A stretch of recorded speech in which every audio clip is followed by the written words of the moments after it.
नमस्कार विद्यार्थी मित्रांनो, स्मार्ट अभ्यास या यूट्यूब चॅनलवर आपले मनापासून स्वागत आहे. आज दिनांक 31 जानेवारीच्या ज्या महत्त्वपूर्ण चालू घडामोडी असणार आहेत त्याचा अभ्यास या व्हिडिओच्या माध्यमातून आपण करणार आहोत. तत्पूर्वी आपण जर चॅनलवर नवीन असाल तर चॅनलला सबस्क्राईब करून घ्या. व्हिडिओ जर आवडला तर व्हिडिओला लाईक करा. तसेच हा व्हिडिओ आपल्या विद्यार्थी मित्रांना नक्की शेअर करा, जेणेकरून याचा फायदा आपल्या मित्रांना सुद्धा होईल.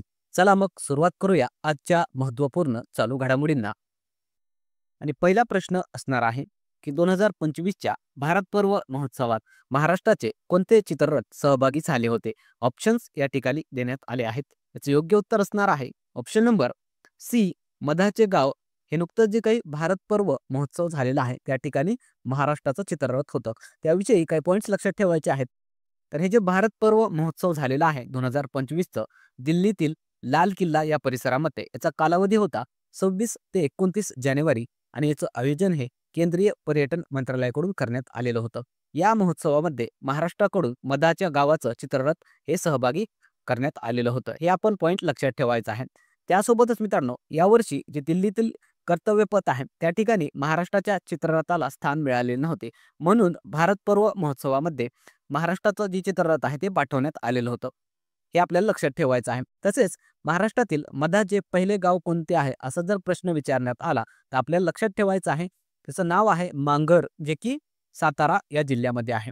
त्यासोबतच आतापर्यंत महाराष्ट्रामधील एकूण 7 चित्ररथांना पहिलं पारितोषिक हे मिळालेलं आहे.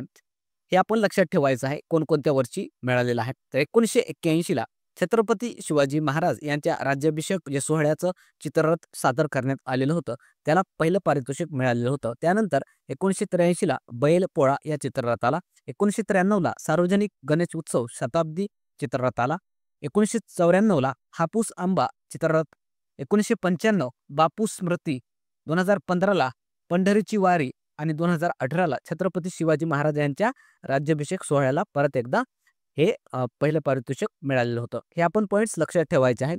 यावर आपल्या परीक्षेमध्ये प्रश्नही विचारले जातात. त्यानंतर पुढचा प्रश्न असणार आहे, नुकतेच इस्रोने 100वी मोहीम यशस्वीपणे अवकाशात प्रक्षेपित केली. त्या उपग्रहाचे नाव काय आहे. ऑप्शन्स या ठिकाणी देण्यात आले आहेत. योग्य उत्तर असेल ऑप्शन नंबर डी, NVS-02 असं त्या उपग्रहाचं नाव आहे. त्याविषयी काही पॉईंट्स लक्षात ठेवायचे आहेत. तर नुकतंच जे इस्रो आहे त्याची ही 100व्या क्रमांकाची मोहीम यशस्वीपणे पार पडलेली आहे आणि या मोहिमेद्वारे NVS-02 नावाचं जे काही उपग्रह आहे त्याला अवकाशामध्ये पाठवण्यात आलेलं आहे मित्रांनो. हे आपण लक्षात ठेवायचं आहे. आणि हे जे उपग्रह आहे NVS-02 ते एक नॅव्हिगेशन उपग्रह आहे. त्याचं प्रक्षेपण करण्यात आलेलं आहे आणि हे काय करणार आहे तर जी काही आपली नाविक नावाची जी GPS सिस्टम आहे जे की भारतानं विकसित केलेले आहे त्याचं काम अधिक मजबूत करण्याचं काम हे NVS-2 जे उपग्रह आहे ते करणार आहे.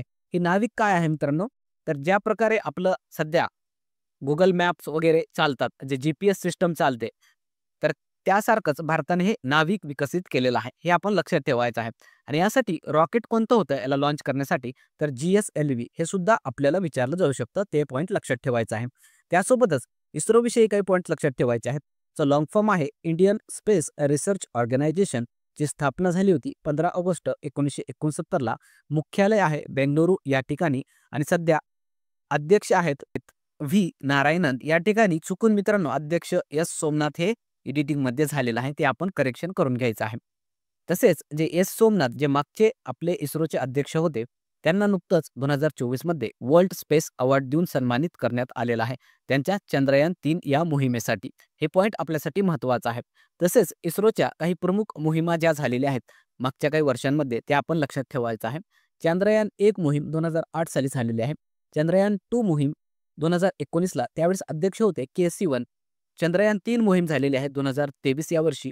त्यावेळेस भारत हा चंद्राच्या दक्षिण ध्रुवावर उतरणारा पहिला देश बनलेला होता मित्रांनो आणि त्यावेळेस अध्यक्ष होते S सोमनाथ.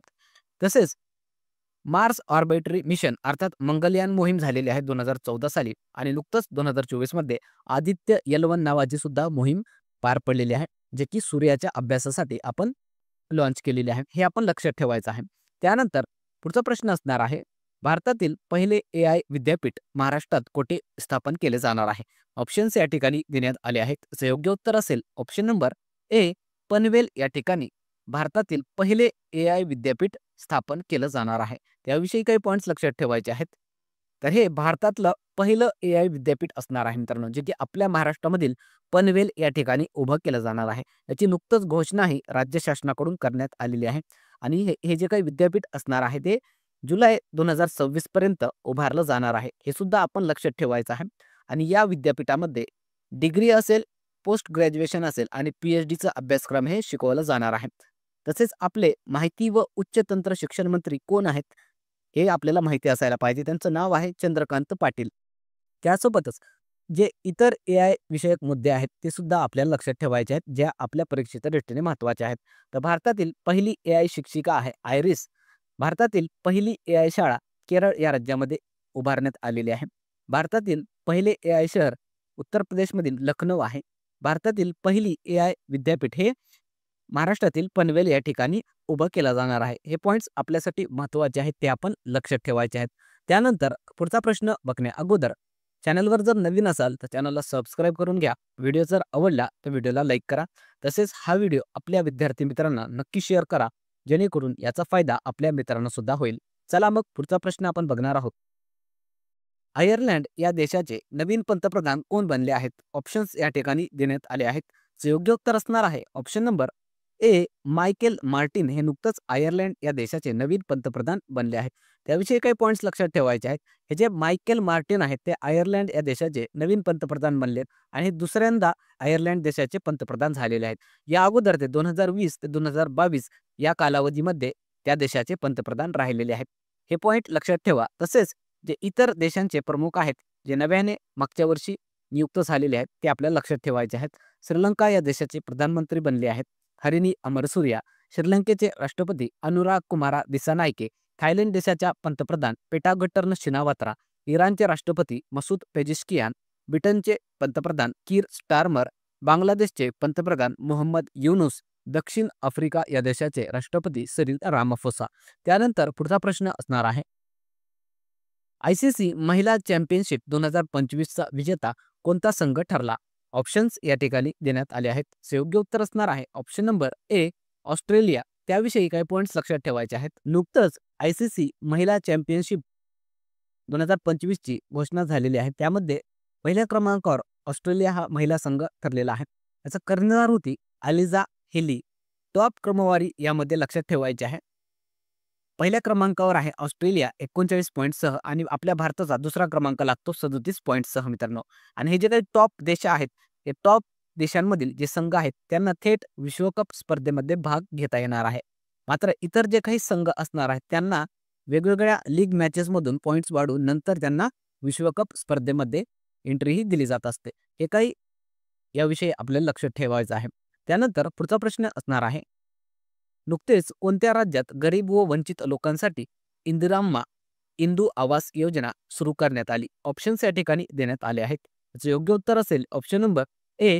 तेलंगणा या राज्यामध्ये हे नुकतंच योजना सुरू करण्यात आलेली आहे. त्याविषयी काही पॉईंट्स लक्षात ठेवायचे आहेत. तर योजनेचं नाव आहे इंदिराम्मा इंदू आवास योजना, जी की तेलंगणा या राज्यात ही योजना सुरू करण्यात आलेली आहे. या योजनेद्वारे गरीब, वंचित, आदिवासी जे लोक आहेत त्यांना घर बांधण्यासाठी वित्तीय सहायता सरकारकडून दिली जाणार आहे. आणि हे वित्तीय लाभ किती देण्यात येणार आहे? तर एकूण 5 लाख रुपये प्रत्येक कुटुंबाला दिलं जाणार आहे. हे आपण लक्षात ठेवायचं आहे. त्यासोबतच तेलंगणा या राज्यासाठीच एक रयतू भरोसा नावाची योजना आहे, जे की शेतकऱ्यांना त्या ठिकाणच्या वर्षाला प्रति एकरी 12,000 रुपये वित्तीय सहायता म्हणून दिले जात असतात. त्यासोबतच महाराष्ट्रामध्ये सुद्धा अशाच प्रकारची एक योजना आहे घर बांधणी संबंधित. त्याचं नाव आहे प्रधानमंत्री आवास योजना ग्रामीण, ज्याद्वारे महाराष्ट्रामध्ये एकूण 20 लाख लोकांना घरकुल हे बांधून दिले जाणार आहेत मित्रांनो. आणि आर्थिक लाभ काय मिळणार आहे? तर ग्रामीण भागामध्ये 1,20,000 रुपये दिले जाणार आहेत आणि डोंगरी भाग असेल तर 1,30,000 रुपये. त्यासोबतच ज्या महत्त्वाच्या इतर शासकीय योजना आहेत त्या आपण लक्षात ठेवायच्या आहेत, ज्या आपल्या परीक्षेच्या दृष्टीने महत्त्वाच्या आहेत. प्रधानमंत्री ग्राम सडक योजना याची सुरुवात झाली होती 25 डिसेंबर 2000 साली. याचा उद्देश होता गावांना बारमाही रस्त्यांनी जोडणे. त्यानंतरची योजना आहे प्रधानमंत्री मुद्रा योजना. सुरुवात झाली होती 8 एप्रिल 2015ला आणि या योजनेद्वारे लहान जे उद्योगधंदे आहेत त्यांना वित्त पुरवठा करणारी ही योजना आहे. 20 लाखापर्यंत जे काही लोन आहे ते या योजनेद्वारे दिलं जात असतं. त्यानंतरची योजना आहे प्रधानमंत्री किसान सन्मान निधी योजना. सुरुवात झाली होती 24 फेब्रुवारी 2019ला. याद्वारे शेतकऱ्यांना वार्षिक 6,000 रुपये आर्थिक मदतही दिली जात असते मित्रांनो. तसेच इतर काही योजना अजून आहेत. प्रधानमंत्री जनधन योजना 28 ऑगस्ट 2014ला सुरू झाली होती. प्रधानमंत्री आयुष्यमान भारत योजना 23 सप्टेंबर 2018ला. प्रधानमंत्री पीक विमा योजना 2016 साली सुरू झाली होती. स्वच्छ भारत अभियान 2 ऑक्टोबर 2014ला. मेक इन इंडिया 25 सप्टेंबर 2014 साली सुरू झालं होतं आणि स्टार्टअप इंडिया 26 जानेवारी 2016. त्यानंतर पुढचा प्रश्न असणार आहे भारतीय वृत्तपत्र दिवस कधी साजरा करण्यात आला. ऑप्शन्स या ठिकाणी देण्यात आले आहेत. योग्य उत्तर असेल ऑप्शन नंबर सी 28 जानेवारीला. नुकतंच भारतामध्ये भारतीय वृत्तपत्र दिवस म्हणून साजरा करण्यात आलेला आहे. त्याविषयी काही पॉईंट्स लक्षात ठेवायचे आहेत. तर हा दिवस दरवर्षी 28 जानेवारीला भारतामध्ये साजरा करण्यात येतो, कारण 28 जानेवारी 1780ला भारतात पहिले वृत्तपत्र सुरू करण्यात आले होते आणि ते जेम्स ऑगस्टस हे जे काही इंग्रज होते यांच्याद्वारे सुरू करण्यात आलेलं होतं. त्या वृत्तपत्राचं नाव होतं कलकत्ता जनरल ॲडव्हर्टायझर किंवा बेंगाल गॅझेट. हे नाव आपल्याला लक्षात ठेवायचं आहे आणि हे इंग्रजी भाषेतलं वृत्तपत्र होतं मित्रांनो. आणि हे जे जेम्स ऑगस्टस आहेत यांना भारतीय वृत्तपत्राचे जनक म्हणून सुद्धा ओळखलं जातं. त्यासोबतच जे बाळशास्त्री जांभेकर आहेत त्यांना मराठी वृत्तपत्राचे जनक म्हणून ओळखलं जातं. त्यांनी पहिलं जे काही वृत्तपत्र सुरू केलं होतं त्याचं नाव होतं दर्पण.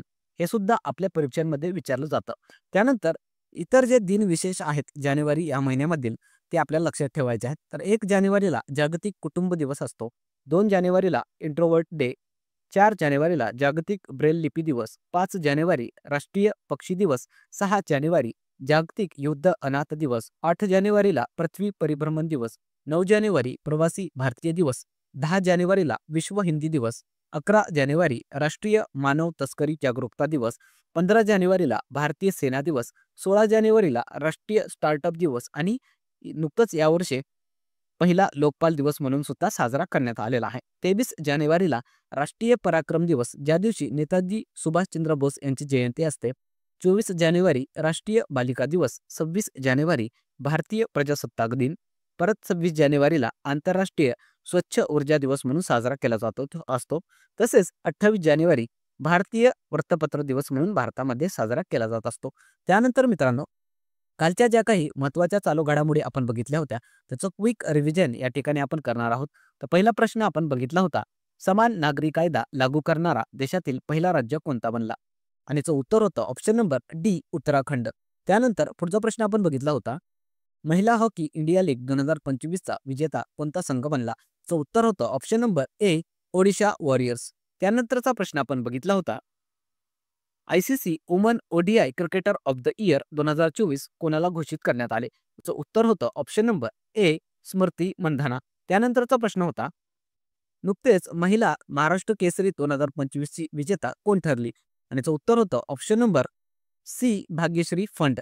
त्यानंतरचा प्रश्न आपण बघितला होता इस्रायल या देशात भारताचे नवीन राजदूत म्हणून कोणाची नियुक्ती करण्यात आली. याचं उत्तर होतं ऑप्शन नंबर ए जितेंद्र पाल सिंग. त्यानंतरचा प्रश्न आपण घेतला होता नुकतेच डॉक्टर KM चेरियन यांचे निधन झाले, त्यांचा संबंध कोणत्या क्षेत्राशी होता. याचं उत्तर होतं ऑप्शन नंबर बी वैद्यकीय क्षेत्र. त्यानंतरचा प्रश्न आपण बघितला होता नुकतेच आंतरराष्ट्रीय स्वच्छ ऊर्जा दिवस कधी साजरा करण्यात आला. याचं उत्तर होतं ऑप्शन नंबर सी 26 जानेवारी. आणि या सर्व प्रश्नांचा डिटेलमध्ये कालच्या व्हिडिओमध्ये आपण अभ्यास केलेला आहे. त्यानंतर काल आपण होमवर्क क्वेश्चन दिला होता. तो होमवर्क क्वेश्चन असा होता की युनायटेड नेशन्सचा चॅम्पियन्स ऑफ द अर्थ पुरस्कार कोणाला जाहीर झाला आहे आणि ऑप्शन्स या ठिकाणी आपण दिले होते. याचं उत्तर हे खूप साऱ्या विद्यार्थ्यांनी अतिशय चांगल्या प्रकारे अतिशय डिटेलमध्ये कॉमेंट बॉक्समध्ये दिलेलं आहे. त्यांचं खरंच मनापासून अभिनंदन. आणि ज्या विद्यार्थ्यांनी याचं उत्तर दिलेलं नाही त्यांच्यासाठी उत्तर आपण सांगणार आहोत. याचं उत्तर असणार आहे option number A Madhav Gadgil यांना नुकतंच युनायटेड नेशन्सचा चॅम्पियन्स ऑफ द अर्थ पुरस्कार जाहीर झाला आहे. त्यानंतर आजचा होमवर्क क्वेश्चन असणार आहे अतिशय सोपा आणि अतिशय महत्त्वाचा असा प्रश्न असणार आहे महाराष्ट्रातील पहिला आदिवासी विद्यापीठ कोणत्या जिल्ह्यात सुरू केला जाणार आहे. ऑप्शन्स या ठिकाणी आपण दिले आहेत. योग्य उत्तर सर्व विद्यार्थ्यांनी कमेंट बॉक्समध्ये द्यायचं आहे. अतिशय सोपा प्रश्न आहे. सर्व विद्यार्थ्यांना या प्रश्नाचं उत्तर हे यायला हवं. चला मग थांबूया या ठिकाणी. पुन्हा भेटूया एका नवीन व्हिडिओसह. व्हिडिओ जर आवडला तर व्हिडिओला लाईक करा. चॅनलवर नवीन असाल तर चॅनलला सबस्क्राईब करा. तसेच आपलं जे टेलिग्राम चॅनल आहे स्मार्ट अभ्यास 555 त्याला सुद्धा जॉईन करून घ्या. कारण त्या ठिकाणी आपण लेक्चरच्या मोफत नोट्स आणि इतर स्टडी मटेरियल हे विद्यार्थ्यांसाठी मोफतमध्ये टाकत असतो. तसेच जे आपलं WhatsApp चॅनल आहे आणि Instagram चॅनल आहे स्मार्ट अभ्यास या नावाने त्याला सुद्धा जॉईन करून घ्या. कारण त्या ठिकाणी विद्यार्थ्यांसाठी मोफतमध्ये ऑनलाईन टेस्ट आणि इतर स्टडी मटेरियल हे आपण टाकत असतो. चला मग थांबूया या ठिकाणी. पुन्हा भेटूया एका नवीन व्हिडिओसह. तोपर्यंत धन्यवाद.